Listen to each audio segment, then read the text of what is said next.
Halo teman-teman, perkenalkan saya Tresia Tosoid dengan NIM 180306046.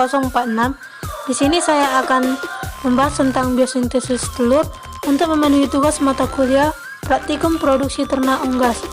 Mata kuliah ini dibimbing oleh Ibu Tati Widianasari SPTMP.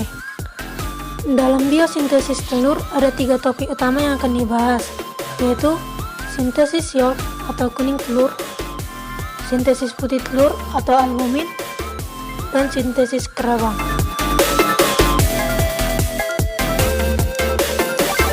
Yang pertama kita akan membahas tentang sintesis yolk, di mana pembentukan atau sintesis komponen-komponen yolk yang disebut juga dengan vitellogenesis berlangsung di dalam hati di bawah koordinasi hormon estrogen. Di dalam hati terjadi pembentukan vitellogenin atau kuning telur, yaitu prekursor protein oleh asam amino, ion fosfor, ion kalsium, dan juga ion lipid. Kemudian vitellogenin ini akan diakumulasikan oleh darah dalam ovarium. Di dalam folikel ovarium, vitellogenin akan melewati 2 lapisan, yaitu theca layer dan granulosa layer. Setelah itu vitellogenin akan sampai ke oosit yang merupakan salon ovum. Adanya reseptor pada oosit menyebabkan terbentuknya material penyusun kuning telur, di mana penyusun utama pada kuning telur tersebut adalah air, lipoprotein, mineral, dan juga pigmen atau zat pewarna.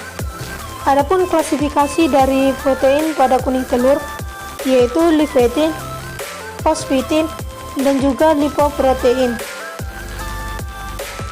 Setelah mengalami proses terakumulasinya vitelin, terbentuklah ovum yang dinamakan yolk. Proses ini terjadi kurang lebih 10-15 hari. Setelah itu terjadilah proses ovulasi atau pematangan sel ovum. Kemudian kuning telur yang sudah matang atau sudah masa dilepaskan menuju infundibulum dan akan terjadi pembuahan oleh sel sperma jantan.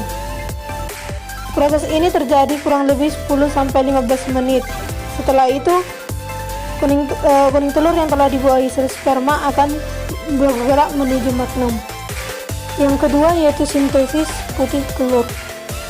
Pembentukan putih telur atau albumin terjadi di dalam magnum, di mana albumin disekresikan dan dikontrol oleh hormon estrogen yang larut di dalam lemak. Adapun mekanismenya yaitu estrogen larut dalam lemak melewati membran sel, kemudian diikat oleh reseptor estrogen. Estrogen dan reseptornya tidak aktif sehingga menjadi 5S. Bentuk inilah yang merupakan pembawa pesan kedua yang memasuki nukleus sel dan berinteraksi dengan kromosom yang menyebabkan gen tertentu dibentuk menjadi mRNA. mRNA meninggalkan nukleus menuju ribosom untuk distimulan menjadi albumin.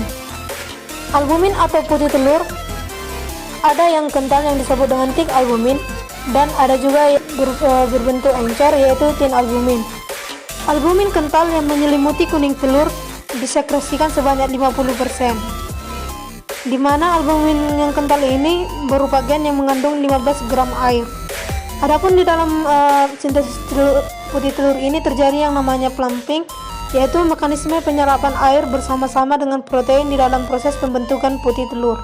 Di dalam magnum ini pada saat proses pembentukan putih telur terbentuk juga yang disebut dengan kalasa atau benang penyeimbang yang berfungsi untuk mempertahankan posisi kuning telur agar tetap stabil. Kalasa ini sendiri merupakan protein yang terakumulasi akibat adanya rotasi dan tekanan pada saat pembentukan putih telur, sehingga membebaskan ikatan protein dari albumin. Putih telur atau albumin sebagai sumber protein utama di dalam telur, terdiri atas ovalbumin, yaitu protein utama, kemudian ada globulin, lisosom, ovomusin, avidin, flavoprotein, dan juga ovomukoid. Yang ketiga yaitu sintesis kerabang. Sebelum terjadinya pembentukan kerabang, terlebih dahulu dibentuk selaput telur atau membran di dalam ismus. Proses pembentukan ini biasanya terjadi selama kurang lebih 1 jam 15 menit. Adapun selaput ini atau membran ini berfungsi untuk melindungi telur dari gangguan luar. Membran pertama yang dibentuk yaitu inner cell yang berupa mammillary layer. Kemudian diikuti dengan outer cell yang lebih tebal dari inner cell. Setelah proses pembentukan selaput, telur yang telah memiliki selaput akan menuju uterus atau kelenjar kerabang. Di dalam cairan kelenjar kerabang ini tersedia ion kalsium dan juga ion CO3 yang membentuk kalsium karbonat. Sumber utama ion karbonat terbentuk karena adanya CO2 dalam darah, hasil metabolisme dari sel yang terdapat pada uterus. Dan dengan adanya H2O, kemudian keduanya dirombak oleh enzim karbonik antihidrase menjadi ion bikarbonat, yang pada akhirnya menjadi ion karbonat setelah ion hidrogen terlepas. Pembentukan kerabang juga diikuti dengan pewarnaan kerabang, di mana pewarnaan ini disebabkan oleh pigmen yang terdapat pada zat-zat makanan yang dimakan oleh si unggas dan juga bergantung pada genetik setiap indukan atau setiap individunya. Pigmen kerabang dibawa oleh darah dan disekresikan saat 5 jam sebelum proses peneluran. Pembentukan kerabang sendiri berakhir dengan terbentuknya kutikula, di mana kutikula disekresikan sel mukosa uterus berupa material organik dan juga mukus untuk membentuk lapisan selubung menyelimuti telur yang akan mempermudah perputaran telur masuk ke dalam vagina. Pada kutikula sendiri terdapat lapisan porus yang berguna untuk sirkulasi air dan udara. Proses ini terjadi kurang lebih 18-21 jam.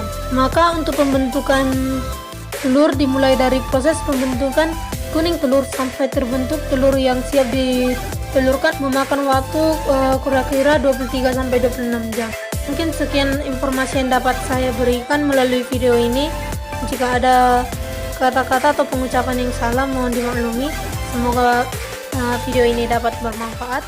Terima kasih.